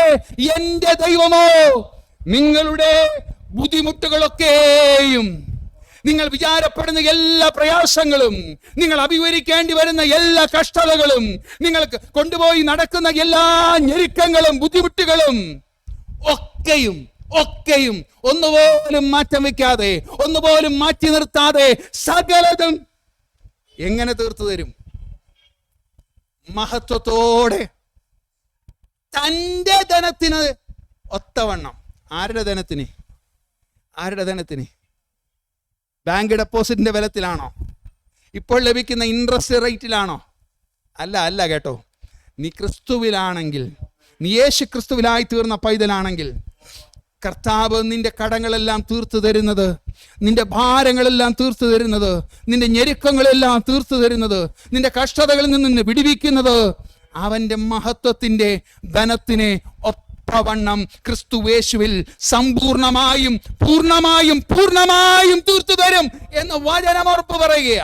ഇന്നെ കേൾക്കുന്ന പ്രിയ ദൈവജനത്തോട് കർത്താവിൽ ആശ്രയിച്ച് പറയാനുള്ള ഒരു ധൈര്യം ഇതാ, നീ ക്രിസ്തുവിൽ സന്തോഷിക്കുവാനായി നിന്റെ ഉള്ളത്തെ ഒരുക്കി കർത്താവിൽ സമർപ്പിച്ചെങ്കിൽ, എല്ലാ ചിന്താകുലങ്ങളും കർത്താവിന്റെ പാദപീഠത്തിൽ ഏൽപ്പിച്ചു കൊടുത്ത് അവിടുന്ന് നൽകുന്ന സമാധാനത്തിൽ നീ ജീവിക്കുവാൻ തീരുമാനമെടുക്കുന്നെങ്കിൽ, നിന്റെ ബുദ്ധിമുട്ടുകളൊക്കെയും തന്റെ മഹത്വത്തിന്റെ ധനത്തിനൊത്തവണ്ണം ക്രിസ്തുവേശുവിൽ പൂർണ്ണമായും തീർത്തു തരുന്ന ഒരു ദൈവം നിനക്കും എനിക്കുമുണ്ട്. നീ വിശ്വസിക്കുന്നുവോ? കേൾക്കുന്ന പ്രിയ ദൈവജനത്തോട് കർത്താവിൽ പ്രബോധനം പറയുക. ഇന്നാകട്ടെ ആ സുദിനം, ഇന്നാകട്ടെ ആ സുപ്രസാദ കാലം. കർത്താവ് നമ്മോട് അടുത്തിരിക്കുന്നല്ലോ, അവിടുന്ന് കൃപയാൽ നമ്മെ കാണുന്നല്ലോ, അവിടുന്ന് വാത്സല്യ സ്നേഹത്തിൽ വീണ്ടും നമ്മോട് സംവദിക്കുന്നല്ലോ, സംസാരിക്കുന്നല്ലോ. എന്നെ കേൾക്കുന്നവരെ, നിങ്ങൾ പല ആവർത്തി ഒരുപക്ഷേ ഇപ്രകാരമുള്ള സന്ദേശങ്ങൾ കേട്ടിരിക്കുന്നവരായിരിക്കാം, ഒരുപക്ഷേ നിങ്ങൾ ദിനംദിനമായി കേൾക്കുന്നവരായിരിക്കാം, ഒരുപക്ഷേ ഇതിലെന്തെങ്കിലും സത്യമുണ്ടോ എന്ന് ആരായുന്നവരായിരിക്കാം. പിന്നെയും ഇത് കേൾക്കുന്നത് ഒരു രസമായി, ഒരു സമാധാനമായി നിങ്ങൾ കണ്ടവരായിരിക്കാം.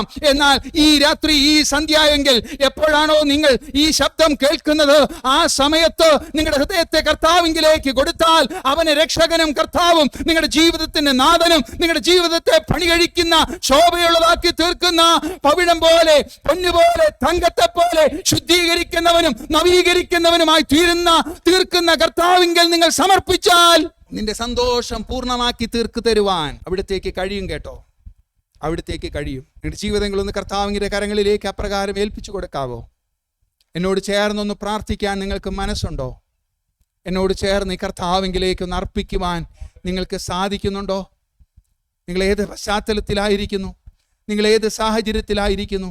നിങ്ങളുടെ പ്രശ്നങ്ങൾ എന്താണ്? നിങ്ങൾ ജീവിതത്തിൽ അഭിമുഖീകരിക്കുന്ന കാര്യങ്ങൾ എന്താണ്? നിങ്ങളുടെ ആത്മീക നിലവാരം എന്താണ്? ഇതൊന്നും എനിക്ക് അറിയുന്നില്ലല്ലോ. എന്നാൽ നിങ്ങളുടെ ഹൃദയത്തെ ആരാഞ്ഞറിയുന്നവൻ, ദൂരത്തുനിന്ന് ഗ്രഹിക്കുവാൻ കഴിയുന്ന കർത്താവിൻ്റെ സന്നിധിയിൽ നിങ്ങൾ ഈ വചനം കേട്ടുകൊണ്ടിരിക്കുകയാകുന്നു എന്നെനിക്കറിയാം. കർത്താവ് നിങ്ങളോട് വ്യക്തിപരമായി സംസാരിക്കുന്ന ഈ വചനത്തെ നിരസിക്കരുതേ. ഇനിയും ഒന്നും ശേഷിക്കാതെ വണ്ണം സകലതും ക്രൂശിൽ നിവർത്തിച്ച ഒരു കർത്താവ് സകലതും നിവൃത്തിയായി എന്നും പറഞ്ഞ് തൻ്റെ പ്രാണനെ പിതാവായ ദൈവത്തിൽ ഭരമേൽപ്പിച്ചു. എല്ലതും തീർത്തു തന്നു. മനുഷ്യൻ്റെ രക്ഷയ്ക്ക് ആവശ്യമായതൊക്കെയും നിറവേറ്റി. മനുഷ്യൻ്റെ രക്ഷയ്ക്ക് ആവശ്യമായതൊക്കെയും, അവൻ്റെ വീണ്ടെടുപ്പിന് ആവശ്യമായതൊക്കെയും, അവൻ്റെ നിത്യാനന്ദത്തിന് ആവശ്യമായതൊക്കെയും, അവൻ്റെ കരുതലുകൾക്ക് ആവശ്യമായതൊക്കെയും, അവൻ്റെ വിചാരങ്ങൾക്ക് ആവശ്യമായതൊക്കെയും ക്രിസ്തു തൻ്റെ കാൽവറി ക്രൂശിൽ നിറവേറ്റി കഴിഞ്ഞു. നീ വിശ്വസിക്കുമോ? കർത്താവിനോട് പറയുമോ, എൻ്റെ ജീവിതത്തിൻ്റെ നാഥനായി എനിക്ക് എപ്പോഴും സന്തോഷിക്കുവാൻ വേണ്ടി, എപ്പോഴും എൻ്റെ സന്തോഷം നിലനിൽക്കുവാൻ വേണ്ടി, ആ സന്തോഷത്തിലും സമാധാനത്തിലും ഞാൻ ജീവിക്കുവാൻ വേണ്ടി, എൻ്റെ ഈ പ്രയാസങ്ങളുടെ നടുവിൽ, എൻ്റെ ജീവിത സാഹചര്യങ്ങളുടെ നടുവിൽ കർത്താവേ, ഞാൻ തീരുമാനത്തോടെ അവിടുത്തോട് പ്രാർത്ഥിക്കുന്നുവെന്ന്. കർത്താവ് എൻ്റെ ജീവിതത്തിന് നായകനായി കടന്നു വരുമോ? ആര് ഈ രാത്രികാലം ഈ സമയത്ത് എന്നോട് ചേർന്ന് അങ്ങനെ പ്രാർത്ഥിക്കുന്നു, അവരെ ഉള്ളത്തെ നിറയ്ക്കുവാൻ ഈ ദൈവം വിശ്വസ്തനാകട്ടോ. അവിടുന്ന് വാക്ക് പറഞ്ഞാൽ അതങ്ങനെ തന്നെ പ്രവർത്തിക്കുന്നവനാ. അവിടുത്തെ വാക്കിൽ തെല്ലും കാപട്യമില്ല, അവിടുത്തെ വാക്കിൽ തെല്ലും കുറവുകളില്ല. അവൻ പരിപൂർണനായിരിക്കുന്നവൻ, അവൻ പൂർത്തീകരണമുള്ളവൻ, അവൻ ദൈവത്തിൻ്റെ സ്വരൂപമായിരിക്കുന്ന യേശുക്രിസ്തു തന്നെ. അവനെ ക്രിസ്തുവായി, കർത്താവായി, ജീവിതത്തിൻ്റെ നാഥനായി, കർത്താവേ എൻ്റെ ഉള്ളത്തിൽ വന്ന് വാഴണമേ എന്ന് പറഞ്ഞാൽ നിന്റെ ജീവിതം സന്തോഷപൂർണ്ണമാക്കി തീർക്കുവാൻ അവന് സാധിക്കും. രാത്രി നിങ്ങൾ അങ്ങനെ പ്രാർത്ഥിക്കുന്നെങ്കിൽ ഞങ്ങൾ നിങ്ങൾക്ക് വേണ്ടി പ്രാർത്ഥിക്കുവാനായിട്ട് ആഗ്രഹിക്കുക. എൻ്റെ പ്രിയ കർത്താവേ, നല്ല ദൈവമേ, ഇപ്രകാരം ഒരു സമയം ഞങ്ങളുടെ ആയുസ്സിൽ വീണ്ടും തന്നല്ലോ. കാലം അതിൻ്റെ അന്ത്യത്തിലേക്കും ലോകം അതിൻ്റെ അവസാനത്തിലേക്കും ഒക്കെയും ധൃതിയോടെ ഓടിക്കൊണ്ടിരിക്കുമ്പോൾ കർത്താവിൻ്റെ വചനത്തിന് മാറ്റമില്ലാതെ അതെല്ലാം നിറപടിയായി നിറവേറ്റിക്കൊണ്ടിരിക്കുന്ന ഈ സമയത്ത് ജീവിതമേറെ പ്രയാസത്തിലും പ്രതിസന്ധികളിലും ഓരോ ദിവസവും അഭിമുഖീകരിക്കേണ്ടി വരുന്ന ഈ യാഥാർത്ഥ്യത്തിൻ്റെ നടുവിൽ കർത്താവിൽ സന്തോഷിപ്പാൻ കർത്താവേ, എന്നോട് കനിവുണ്ടാകണമേ, എന്നോട് കരുണയുണ്ടാകണമേ. അവിടുത്തേലുള്ള സന്തോഷം എൻ്റെ ഹൃദയത്തിലേക്കൊന്ന് പകർന്നു തരണമേ. സന്തോഷമില്ലാത്ത അനുഭവങ്ങൾ നിരവധിയുണ്ട്. ഈ ലോകം തരുന്ന സന്തോഷങ്ങളുടെ പിന്നാലെ പോയതുണ്ട് കർത്താവേ. ധനത്തെ അന്വേഷിച്ചും മാനത്തെ അന്വേഷിച്ചും കർത്താവേ, സുഖ സൗകര്യങ്ങളെ അന്വേഷിച്ചും ശാരീരികമായിട്ടുള്ള സുഖങ്ങളെ തേടിയും കർത്താവേ കാഴ്ചകളെ കണ്ടും കർത്താവ് ഈ ലോകം തരുന്നു എന്ന് പറയുന്ന എല്ലാ സുഖങ്ങളിലേക്കും ധനമുണ്ടാക്കുവാൻ വേണ്ടി കർത്താവേ ചൂതാട്ടം നടത്തിയത്, കർത്താവേ ധനമുണ്ടാക്കുവാൻ വേണ്ടി കാപട്യങ്ങൾ സംസാരിച്ചത്, പറ്റിക്കുവാൻ ശ്രമിച്ചത്, മോശമായ ജീവിതത്തിൽ നടന്നത്, ദുർനടപ്പ് നടന്നത്, കർത്താവ് ഇതെല്ലാം താൽക്കാലികം നൽകുന്ന സുഖത്തിനു വേണ്ടിയും ഈ ലോകം കർത്താവെ പ്രലോഭിപ്പിച്ച് തന്നിരിക്കുന്ന സൗകര്യങ്ങൾക്ക് വേണ്ടിയുമായിരുന്നെന്നറിഞ്ഞ് വിഷമത്തോടെ അനുതാപത്തോടെ ക്ഷമയും മാപ്പും ചോദിച്ച് കടന്നു വരുന്ന കർത്താവെ, അവിടുന്ന് നൽകുന്ന സന്തോഷം സ്ഥായിയായുള്ളത്, കഷ്ടങ്ങളിലും സന്തോഷിപ്പാൻ നഷ്ടങ്ങളിലും കൊണ്ടാടുവാൻ കഴിയുന്ന അവിടുത്തെ സന്തോഷം, അവിടുത്തേലെ സന്തോഷം, അതൊരു കൽപ്പന പോലെ കൈക്കൊണ്ട് കർത്താവിൻ്റെ സന്നിധിയിൽ ഏൽപ്പിക്കുക. എന്നെ അതിന് പ്രാപ്തനാക്കണമേ, എന്നെ അതിന് യോഗ്യനാക്കണമേ, എൻ്റെ ഹൃദയത്തിൽ വന്ന് വാഴണമേ. കർത്താവേ, അവിടുന്ന് തരുന്ന സന്തോഷത്തിൽ എപ്പോഴും സന്തോഷിപ്പാൻ കൃപയാൽ എന്നെ സഹായിക്കണമേ. എൻ്റെ വിചാരങ്ങളൊക്കെയും സ്തോത്രത്തോടെ നിൻ്റെ സന്നിധിയിൽ അറിയിക്കുവാൻ കൃപ തരണം കർത്താവേ. അവിടുത്തെ ആത്മാവിനാൽ, അവിടുത്തെ വചനത്താൽ, നിൻ്റെ സാന്നിധ്യത്താൽ എൻ്റെ ഹൃദയങ്ങളും നിലവുകളെല്ലാം ക്രിസ്തുയേശുവിൽ കാക്കപ്പെട്ടിരിക്കുന്ന അനുഭവത്തിൽ നടക്കുവാൻ സഹായിക്കണമേ.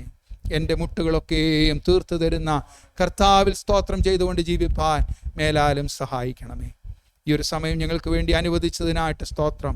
ഞങ്ങൾ ഈ ഭൂമിയിൽ നിന്ന് മാറ്റപ്പെടുന്നതിന് മുമ്പ് ഒരിക്കൽ കൂടി വചനം കേൾക്കുവാൻ കർത്താവെ ഞങ്ങൾക്ക് അവസരം തന്നതിനായിട്ട് സ്തോത്രം. അതുകൊണ്ട് ഞങ്ങൾ തിരിഞ്ഞ് കർത്താവിങ്കിലേക്ക് നോക്കുന്നു. ഞങ്ങളുടെ രക്ഷയാം കർത്താവിൽ ഞങ്ങൾ ആശ്രയിക്കുന്നു. ഞങ്ങളുടെ വീണ്ടെടുപ്പുകാരനായ കർത്താവിങ്കിലേക്ക് ഞങ്ങളുടെ കണ്ണുകളെ ഉയർത്തുന്നു. കർത്താവെ, അവിടുന്ന് സഹായത്തെ അയക്കണമേ, അവിടുന്ന് കരങ്ങളെ നീട്ടണമേ, അവിടുത്തെയുള്ള ജീവനെ ഞങ്ങൾക്ക് നൽകി തരുമാറാകണമേ, അവിടുത്തെ ജീവന്റെ സമൃദ്ധിയിൽ ഞങ്ങൾ ആനന്ദത്തോടെ നടക്കുവാനിടയാക്കുമാറാകണം. നൽകപ്പെട്ട ഈ കൂട്ടായ്മയുടെ അനുഭവത്തിനായിട്ട് സ്തോത്രം. കർത്താവ് വചനം പറയുവാൻ തന്ന കൃപയ്ക്കായിട്ട് സ്തോത്രം. വചനം കേൾക്കുവാൻ ഞങ്ങളെ പ്രാപ്തിപ്പെടുത്തിയതിനായിട്ട് സ്തോത്രം. എല്ലാ ബഹുമാനവും പുകഴ്ചയും ആരാധനയും അങ്ങേക്ക് മാത്രം അർപ്പിക്കുന്നു. എല്ലാം ഞങ്ങൾക്കായി ജീവൻ തന്ന് ജയമെടുത്ത യേശുക്രിസ്തുവിൻ്റെ നാമത്തിൽ ഞങ്ങൾ പ്രാർത്ഥിക്കുന്നു. ദയ തോന്നണമേ നല്ല പ്രിയ പിതാവേ. ആമേൻ.